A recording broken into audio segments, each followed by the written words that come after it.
நம்ம இந்த தோஷங்களில் அடுத்தது பார்க்குறது குரு சாபம், குரு தோஷம், பிராமண சாபம், பிராமண தோஷம். இதை பற்றி நம்ம கொஞ்சம் பார்க்கலாம். அது என்ன? குருவாக இருந்து நமக்கு ஒரு விஷயங்களை போதிக்கக்கூடியவர்களை அவமதிப்பதால் ஏற்படக்கூடியது தான் இந்த குரு சாபம், குரு தோஷம். இப்போ கர்ணனுக்கு ஏற்பட்டது போல நமக்கு தெரியாத விஷயங்களை, எந்த ஒரு விஷயமாக இருந்தாலும் சரி, நமக்கு தெரியாத விஷயங்களை நமக்கு கற்றுக் கொடுப்பவர்கள் அனைவரும் குருமார்களே. சரி, பிராமணர்கள் அப்படின்னா கோவிலில் பூஜை பண்ணுறவர்கள் பிராமணர்களா அப்படின்னா, பிராண சுத்தி உடையவர்கள் பிராமணர்கள். பிராண சுத்தி உடையவர்கள் அனைவரும் பிராமணர்கள். தன்னுடைய மூச்சுக்காற்றை சுத்தமாக வைத்துக்கொள்பவர்கள் அனைவரும் பிராமணர்கள். ஸோ இவர்களை நிந்தனை செய்வதனால் ஏற்படக்கூடியது தான் இந்த குரு பிராமண தோஷம்.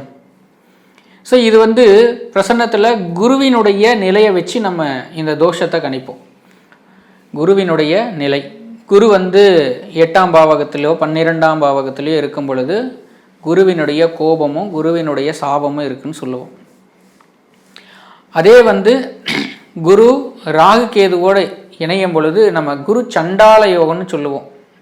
அதே போல தான் இது குரு தோஷமாக நம்ம எடுத்துக்கிறோம். இதனுடைய பின்விளைவுகள், நல்ல ஒரு வழிகாட்டி இருக்க மாட்டாங்க. நமக்கு ஒரு விஷயங்களில் எந்த விஷயமா இருந்தாலும் ஒரு வழிகாட்டி அப்படிங்கிறது தேவை. அவர்கள் தான் குருமார்கள். நம்முடைய வழிகாட்டி தான் நம்முடைய குருமார்கள். ஸோ எந்த ஒரு கலையை கற்றுக்கொள்வதாக இருந்தாலும் அதற்கு ஒரு சிறந்த குரு கிடைக்க மாட்டாங்க.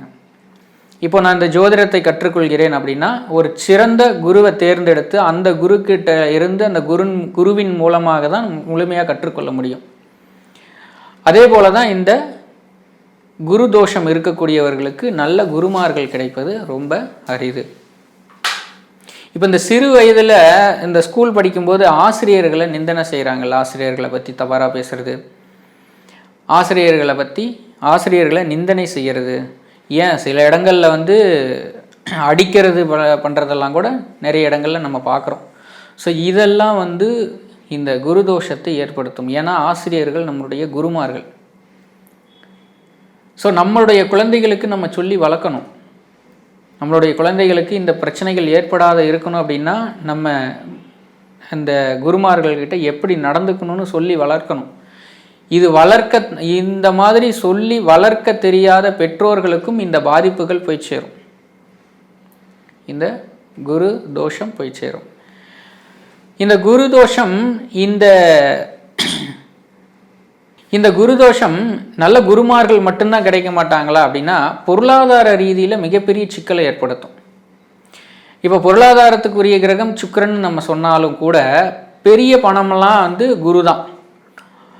இப்போது உதாரணத்துக்கு பெரிய கடன் தொந்தரவு இருக்குது, நான் ஒரு பூர்வீக சொத்துக்களையோ அல்லது நான் வாங்கிய ஒரு சொத்துக்களையோ விற்கிறேன் அப்படின்னா அதிலிருந்து வரக்கூடிய அந்த பணம் முழுமையாக கைவந்து சேராது. இதெல்லாம் ஒரு குரு தோஷத்தினுடைய விளைவுகள். அதுபோல் இந்த பெரும் பணம் அப்படிங்கிறதெல்லாம் நம்ம கையில் சேர்றது, நம்மளுடைய பணமே சேர்றது அப்படிங்கிறது ரொம்ப கஷ்டம். அதே மாதிரி இந்த குரு கேது சம்மந்தப்படும் பொழுது அவங்க லைஃப் லாங் கடனாளியாகவே இருக்கிறாங்க. கடன் அப்படின்னா 2 கடன் இருக்குங்க. ஒன்று நம்ம பணக்கடனை மட்டும் நம்ம சொல்கிறோம், அதை தாண்டி நம்மளுடைய கடமைன்னு ஒன்று இருக்குல்ல, அதை செய்ய தவறும் பொழுது இந்த குரு கேது சேர்க்கை ஏற்படும். என்னென்ன கடமை? நம்ம செய்ய வேண்டிய கடமை, நம்ம இப்போ தாய் தந்தையருக்கு செய்ய வேண்டிய கடமை, மனைவிக்கு செய்ய வேண்டிய கடமை, குழந்தைகளுக்கு செய்ய வேண்டிய கடமை, இந்த கடமையிலிருந்து தவறும் பொழுதும் இந்த குரு பாதிக்கப்படுகிறார். இந்த பாதிப்புகளையும் கொடுக்கும். அதே மாதிரி தன்னுடைய குழந்தைகளுக்கு ஒரு நல்ல வரன் அமைச்சு கொடுக்கும் பொழுது நிறைய வாக்குறுதிகள்லாம் கொடுத்து நிறைய பெற்றோர்கள் சிரமப்படுவாங்க. ஸோ அவர்களுக்கெல்லாம் இந்த குரு தோஷம் இருக்கிறத நம்ம கண்கூட பார்க்குறோம்.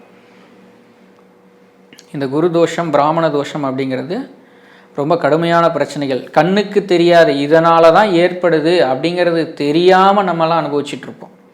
இதுதான் இந்த தோஷத்தினுடைய விளைவு. ஸோ இதற்கு நல்ல குருமார்கள்கிட்ட ஆசீர்வாதம் வாங்கிறதன் மூலமாக நம்ம இந்த தோஷத்திலிருந்து விடுபடலாம். அதே மாதிரி ஜீவ சமாதி அடைந்த குருமார்களை நம்ம தொடர்ந்து வழிபட்டு வரும் பொழுது இந்த தோஷத்திலிருந்து முழுமையாக விடுபடலாம்.